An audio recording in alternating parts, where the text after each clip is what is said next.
Assalamualaikum warahmatullahi wabarakatuh. Apa kabar anak-anak Indonesia yang hebat? Jumpa kembali dengan Pak Guru, dan pada pertemuan kali ini, kita akan membahas tentang gangguan kesehatan pada jantung. Jantung adalah organ peredaran darah. Jika kita sedang mengalami gangguan pada jantung, kita tentu akan mengalami masalah dalam kehidupan kita. Apa saja yang dapat menyebabkan gangguan pada jantung? Dan bagaimana cara kita mengenali gejala dan menangani atau mencegahnya? Nah, untuk lebih jelasnya, ayo simak video ini sampai selesai.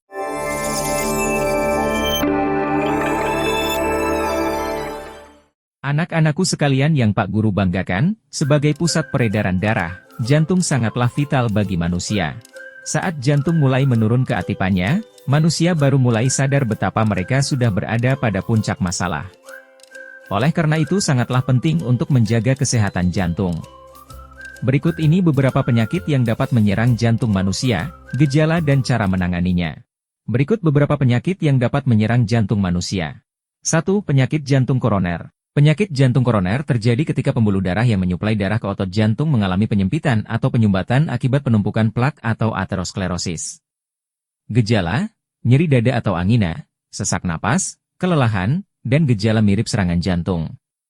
Penanganan, perubahan gaya hidup atau diet sehat, olahraga, obat-obatan atau antikoagulan, statin, prosedur medis seperti angioplasti, dan pemasangan stent, atau bedah bypass jantung. 2. Gagal jantung. Gagal jantung adalah kondisi di mana jantung tidak dapat memompa darah secara efisien, menyebabkan penumpukan cairan di paru-paru dan jaringan tubuh. Gejala, sesak napas, kelelahan, pembengkakan pada kaki dan pergelangan kaki, serta batuk berkepanjangan. Penanganan, pengobatan dengan diuretik untuk mengurangi cairan, ACE inhibitor, beta blocker, perubahan diet, dan aktivitas fisik. Dalam kasus berat, mungkin diperlukan implan alat seperti pacemaker atau transplantasi jantung.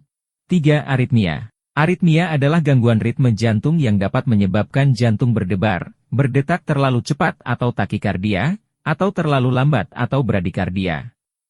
Gejala, palpitasi, pusing, sesak napas, atau kehilangan kesadaran.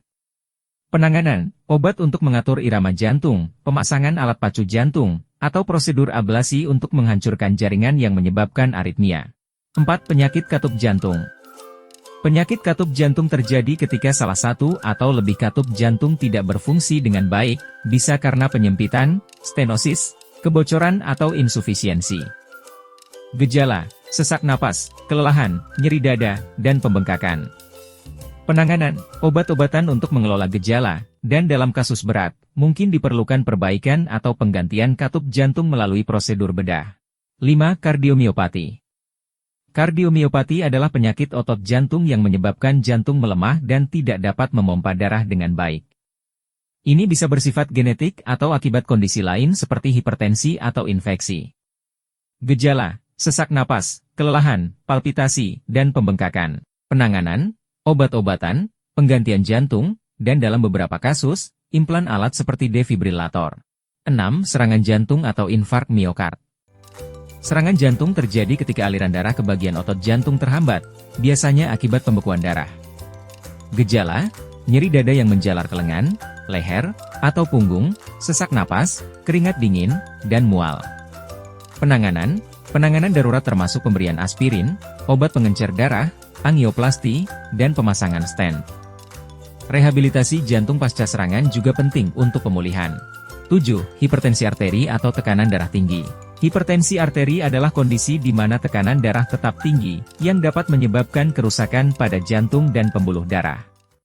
Gejala, seringkali tidak ada gejala, tetapi dapat menyebabkan sakit kepala, pusing, atau masalah penglihatan. Penanganan, perubahan gaya hidup atau diet rendah garam, olahraga, obat antihipertensi, dan pemantauan tekanan darah secara rutin. 8. Penyakit arteri perifer.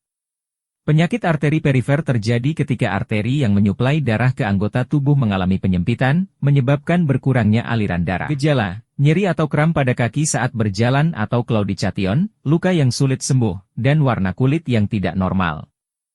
Penanganan, perubahan gaya hidup, obat-obatan untuk meningkatkan aliran darah, dan dalam kasus berat, prosedur bedah untuk memperbaiki atau mengalihkan aliran darah. 9. Aneurisma aorta. Aneurisma aorta adalah pembesaran abnormal pada dinding aorta yang dapat pecah dan mengancam jiwa. Gejala, sering tidak ada gejala, tetapi bisa menyebabkan nyeri mendalam di perut atau punggung saat pecah. Penanganan, pemantauan rutin, obat untuk mengontrol tekanan darah, dan pembedahan untuk memperbaiki aneurisma jika ukuran mencapai batas tertentu. 10. Endokarditis. Endokarditis adalah infeksi pada lapisan dalam jantung dan katup jantung, sering disebabkan oleh bakteri. Gejala, demam, keringat malam, kelelahan, dan nyeri sendi. Penanganan, antibiotik intravena untuk mengobati infeksi, dan dalam kasus yang parah, pembedahan untuk memperbaiki kerusakan pada katup. 11. Perikarditis.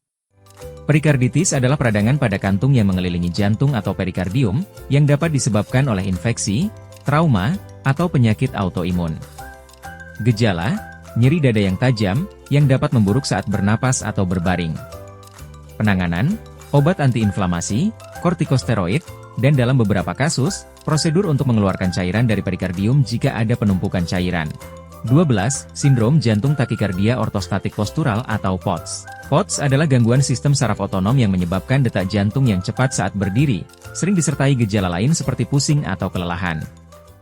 Gejala, peningkatan detak jantung saat berdiri, pusing, dan kelelahan.